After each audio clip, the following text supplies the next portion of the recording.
আমি এখন দাঁড়িয়ে আছি আমার গ্রামের বাড়িতে। আমার জীবনের সবচেয়ে মধুর জায়গা।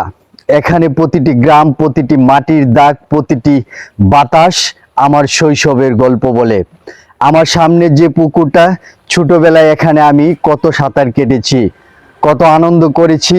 আমার পাশে পাটকড়ি, এই পাটকড়ি দিয়ে আমরা খেলনা বানাতাম, কাটাতাম দীর্ঘ বিকেল। আমার গ্রামের নাম পালগাঁও। আমি মোড়ল বাড়ির ছেলে। পাশে আছে আরেকটি গ্রাম শেখপুর।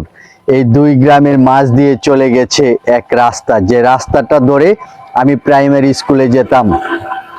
তখন সেটা ছিল মাটির রাস্তা, কাদামাখা, কষ্ট করে হাঁটতে হতো।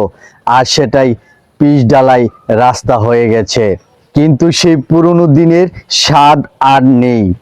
গ্রামের সেই মানুষগুলো যাদের মুখে আমি বড় হয়েছি, যাদের গল্পে আমি শৈশব রঙিন করেছি, অনেকে আজ নেই, অনেকে আজ বেঁচে নেই।